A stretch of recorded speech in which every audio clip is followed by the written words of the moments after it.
We now turn to convexity. Convexity is what measures the curvature of this interest rate price relationship. Another way to see it is the change that you have in the duration, or the delta, when interest rates change. So the delta was the change in price as interest rates change.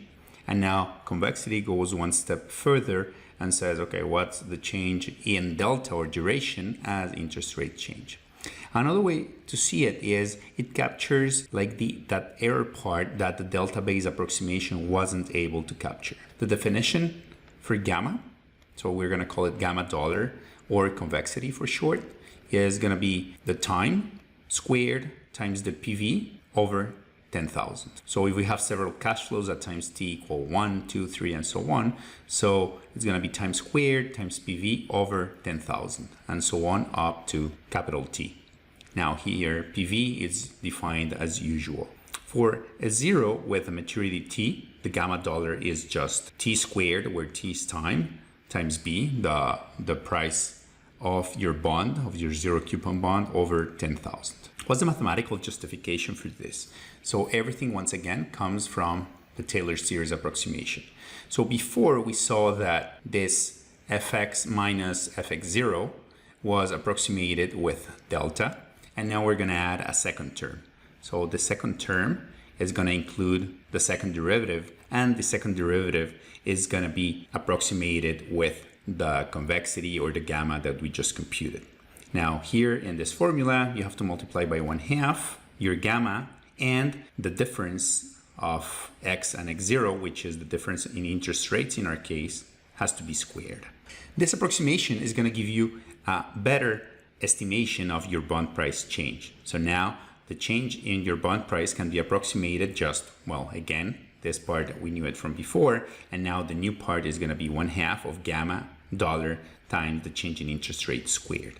Remember that as usual, interest rates are continuously compounded. Let's look at an example. So before we saw this example for delta calculation is the same bond, the 3-year bond with semi-annual coupons and a yearly coupon yield of 14% and a face value of 1,000. So here, the only thing I'm going to do in this part is I'm going to compute the T squared times PV of our cash flows. So here T squared would be 0.5 squared and the PV would be the 66.59. And that's how I'm going to get the 16.65. I add all my gamma terms and then I divide by 10,000 to obtain my gamma. Now from this, the change in bond price can be approximated by delta P equals minus delta dollar times the change in rates plus 1/2 this gamma dollar that we just computed times the change in rates squared. So imagine that interest rates go down by 50 basis points. So they go down by 50 basis points. That's exactly minus 0.5%. So you would imagine they go from 10% to 9.5%. So in this case, if you want to know how much your bond price is going to change, so you would use the delta and the gamma. So here it would be minus the 28.15 times the 0.5 with a minus in front, minus 0.5 plus 1/2 the gamma, the 0.7919, and here minus 0.5 squared, and then you're gonna get a change in price of 14.179. Hence, when interest rates go down by 50 basis points, say from 10% to 9.5%, then your bond price increases in value to 14.179. Realize that this computation for the change in price is much easier and much faster than going and recomputing everything in here. So here you would have to get your interest rates and then you would have to recompute everything. Now imagine if you have not one bond, as is the case here, but imagine that you have 10,000 bonds in your portfolio. Then this change in the portfolio value would be super fast by using your delta gamma approximation. As we saw in the previous case, the gamma of the portfolio would just be the weight sum of the gamma of the components. So in the case before, we computed each one of our zeros and we just added them up. and divide it by 10,000.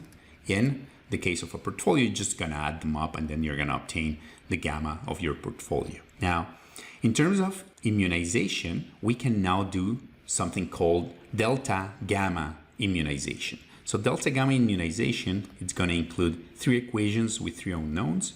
The idea here would be to get the delta dollar of your portfolio equal to 0 and the gamma dollar of your portfolio equal to 0. Let's look at an example. In this example, we go and look at the case that we had before, where we had that B7 was a liability and this was the value.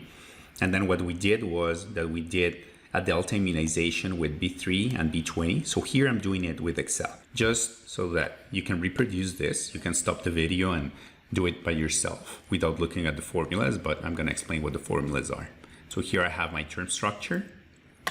Here I added something that is the interest rate plus a shock to be able to model when interest rates go down, up or up, see how much the price changes and so on. Here I computed my discount factors.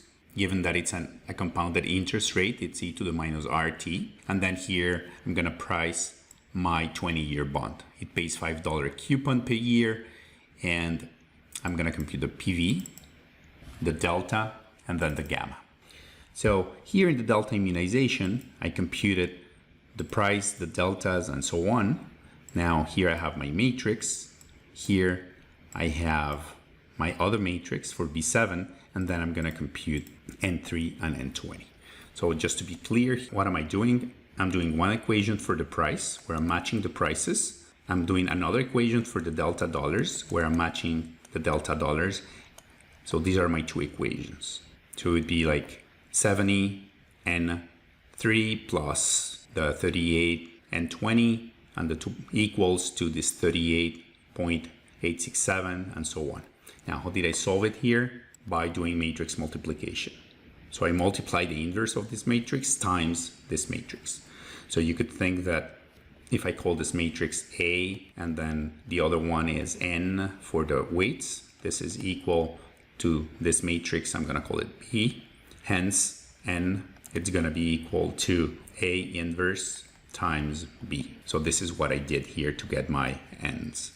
So now we're gonna move to the delta gamma immunization. So for the delta gamma immunization, we're gonna need 3 bonds. So I'm still gonna have the 3-year bond and the 20-year bond, and then I'm gonna add a zero coupon 10-year bond. I'm gonna compute the price, the delta, and the gamma for the 3 of them. So now the goal is to have 3 securities so that I can achieve a delta dollar equals 0 and a gamma dollar also equal to 0. So then I set up my 3 values here for the delta, for the price, the delta, and the gamma for the 3 bonds. Here I have the liability I want to immunize. I also compute the gamma for this liability. So I end up with my 3 equations, 3 unknowns, and then I just use exactly the same methodology than before, which would be like the A times N equals B. So it's gonna be A inverse times B to get my weights. If I buy these quantities of bond 3, 10, and 20, I'm gonna achieve a delta dollar and a gamma dollar of 0 in my portfolio. So this is an improved way of immunizing the portfolio.